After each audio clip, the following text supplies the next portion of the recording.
교재 92페이지 보겠습니다. 바알과 아세라 선지자들을 물리친 엘리야는 이세벨의 보복을 피해 브엘세바에 이르러 로뎀나무 아래에 머물렀습니다. 엘리야는 죽기를 구하였으나 하나님은 천사를 통해 구운 떡과 물을 공급하시고 예언의 말씀을 주십니다. 그 후 사밧의 아들 일사를 불러 후계자로 세우고 함께 동행합니다. 얼마 후 아람 왕 벤하닷이 이스라엘을 2번이나 침공하였으나 아합은 하나님의 도우심으로 모든 전쟁에서 승리합니다.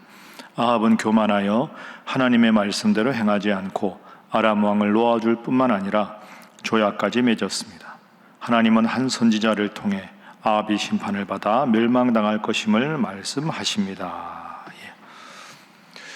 우리가 생활을 하다 보면 사람은 다 양면성이 있습니다. 강한 면이 있지만 연약한 면이 있고, 나도 모르게 이렇게 자신감이 충만할 때가 있지만 어떨 땐 한없이 무력하게 느껴질 그럴 때가 있습니다.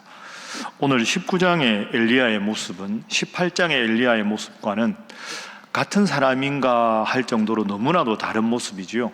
어제 우리가 본 대로 바알과 아세라를 섬기는 850명의 선지자들과 대결을 해서 하나님의 능력을 보이던, 그리고 중간에 보면 야, 신들을 좀 크게 불러봐라, 나갔나 보다, 크게 불러봐, 전화봐, 이러면서 아주 자신감이 넘치고 당당한 아합 왕이, 이세벨이 850명의 이방신을 섬기는 선지자가 있어도 전혀 굴하지 않고 정말로 홀로 있으나 일당천의 기세로 있던 영적으로 훌륭한 엘리야의 모습이었는데, 오늘 19장의 엘리야의 모습은 전혀 뜻밖의 모습입니다. 자, 1절 한번 보십시오.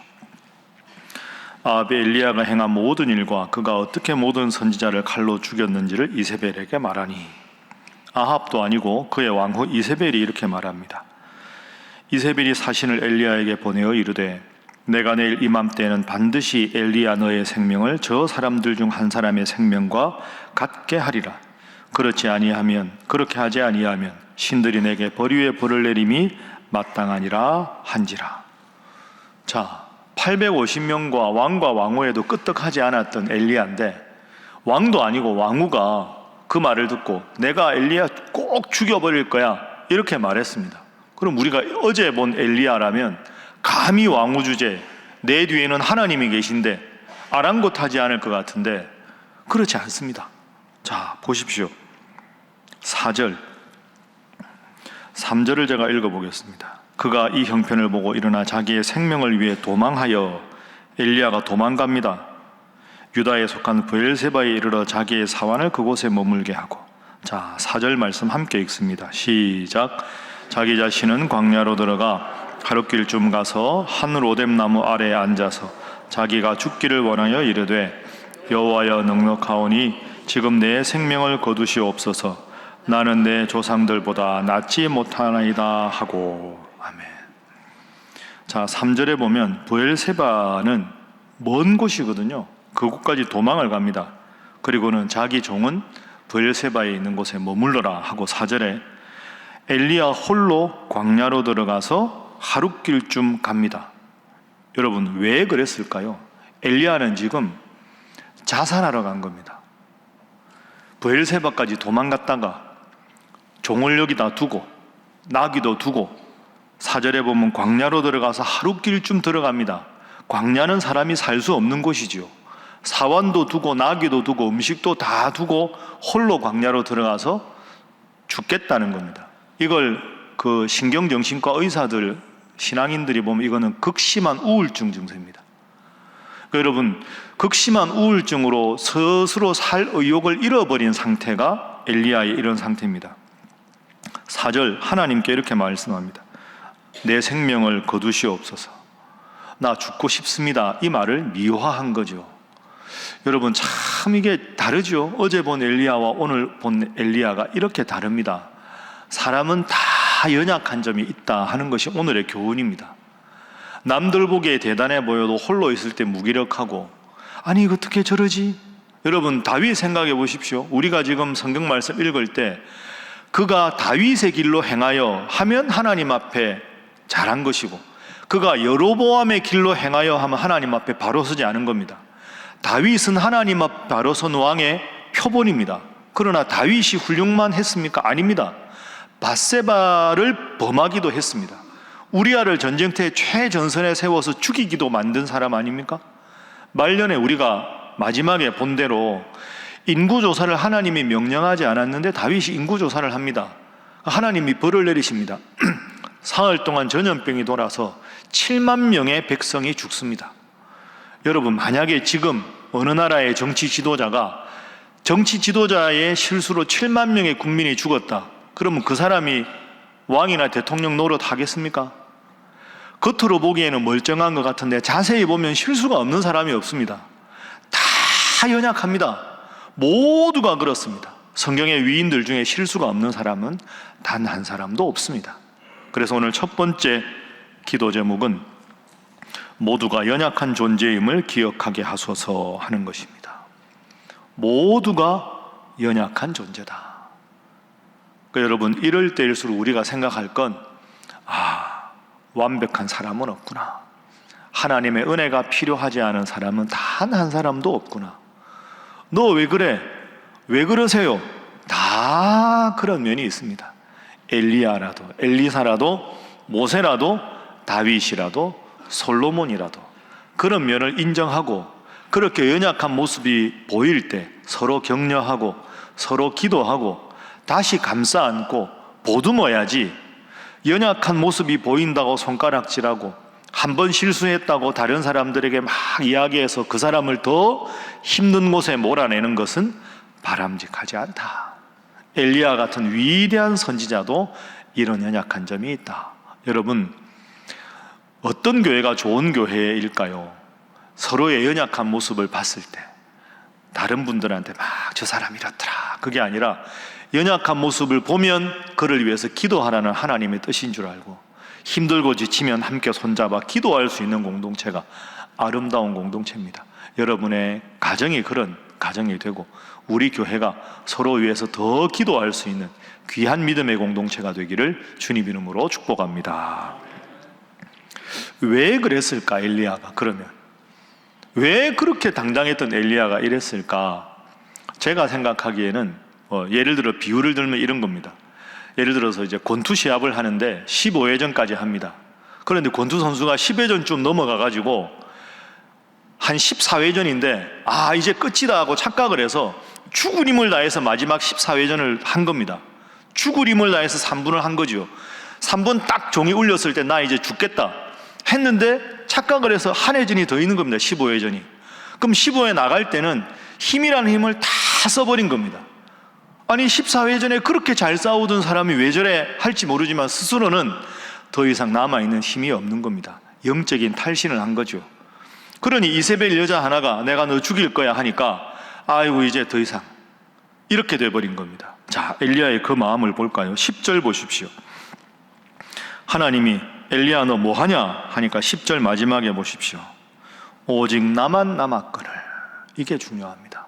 한번 따라해 보시죠. 오직 나만 남았거늘. 외롭다는 거죠. 마음 붙일 데가 없습니다. 나 죽을 힘을 다해서 했는데 나밖에 없고 나 위로할 사람도 없고 나 기댈 사람도 없고 하나님 나 죽겠습니다. 오직 나만 남았거늘. 14절에도 보십시오. 14절에도 똑같이 대답합니다. 오직 나만 남았거늘. 외롭다는 거죠. 그런데 하나님이 엘리야에게 음성을 들려주십니다. 자, 11절에 보면 나만 남았습니다 하는데 11절에 하나님이 크고 강한 바람이 산을 가르고 바위를 부수는데 하나님이 함께하지 않고 바람 후에 지진이 있는데도 하나님이 음성을 들려주지 않으시고 12절에 지진 후에 불이 있는데도 함께하지 않으시고 마지막 불 후에 세미한 소리가 있을 때 엘리야야 하고 부르십니다. 여러분, 큰 바람, 지진, 불, 그게 아니라 세미한 음성으로 하나님이 부르신다. 이게 어떤 의미가 있을까요?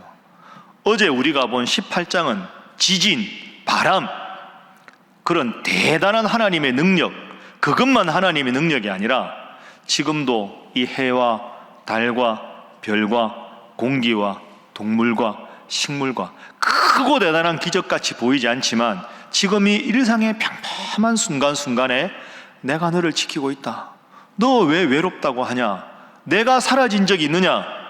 크고 위대한 어제와 같은 기적이 있을 때만 내가 너와 함께 하는 게 아니라 보잘것없는 오늘 하루의 일상의 가장 평범한 순간에도 나는 너와 함께 한다. 너는 결코 외롭지 않다. 나는 너와 함께 한다. 너는 내 것이라. 이게 하나님께서 엘리야에게 주신 위로입니다. 그래서 두 번째 오늘 본문의 교훈은 그래도 하나님은 나를 지키심을 믿게 하소서 하는 것입니다. 그래도 하나님은 지금도 나를 지키시는 분임을 믿게 하소서. 기도할 때마다 막 응답이 되고 대단한 일이 벌어질 때만 아니라 하루하루 오늘도 잠자리에서 일어나서 새벽기도 나온 것도 하나님 은혜고 오늘 하루 건강하게 지내는 것도 하나님 은혜고 다 하나님 은혜입니다. 제가 목사로 말하면 베드로처럼 설교 한 번 해서 3,000명의 회개하고 세례 받고 그러면 저도 좋겠지요. 그러나 그럴 때만 하나님 함께 하는 게 아니라 제가 목사지만 오늘도 여러분 앞에 말씀을 전할 수 있고 오늘도 저녁에 기도해야 할 수 있고 이렇게 매일매일 여러분과 함께 할 수 있는 게 얼마나 저에게도 큰 은혜입니까? 여러분, 일상이 은혜라고 고백하는 여러분 되시기를 주님 이름으로 축복합니다.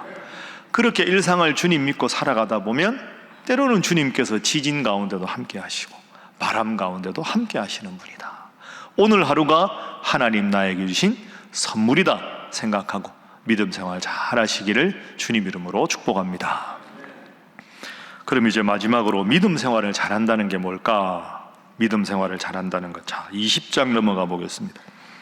20장 1절에 보면 아람의 왕 벤하닷이 군대를 다 모으고 왕 32명과 더불어서 북이스라엘을 침략합니다. 엄청난 대군이 온 겁니다.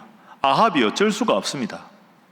그런데 하나님께서 한 선지자를 보내셔서 내가 북이스라엘을 도와주겠다 하고는 벤하닷의 모든 군대를 하루에 10만 명을 다 죽일 정도로 위대한 대승을 거두게 됩니다. 그런데 마지막에 아합 왕이 하나님 앞에 책망을 받습니다. 큰 성전고를 울렸는데 왜 책망을 받느냐? 자, 34절 보십시오. 벤하닷이 기세 좋게 왔다가 완전히 지고 아합 왕 앞에 지금 무릎을 꿇은 상황입니다. 34절. 벤하닷이 아람 왕에게 말합니다. 내 아버지께서 당신의 아버지에게서 빼앗은 모든 성읍을 내가 돌려보내겠습니다. 제발 살려주십시오. 이런 뜻이죠. 또 내 아버지께서 사마리아에서 만든 것 같이 당신도 다메섹에서 당신을 위하여 거리를 만드십시오. 아람의 수도가 다메섹인데 거기에 당신의 거리를 만들어 드리겠습니다. 아합이 이르되 내가 이 조약으로 인해 당신을 놓으리라 하고 이에 더불어 조약을 맺고 그를 놓았더라. 결정적인 실수입니다. 하나님은 전멸시키라고 말씀하셨는데 아합이 항복하니까 괜히 기분이 좋아가지고 야 내가 살려줄게. 하나님께서 승리를 주셨는데 임의로 이런 약속을 합니다. 결과가 어떻게 되느냐? 자, 42절 보십시오. 선지자가 와서 왕의 실수를 지적합니다. 42절 함께 읽습니다. 시작. 그가 왕께 아뢰되 여호와의 말씀이 내가 멸하기로 작정한 사람을 내 손으로 놓았은즉 내 목숨은 그의 목숨을 대신하고 내 백성은 그의 백성을 대신하리라 하셨나이다. 아멘.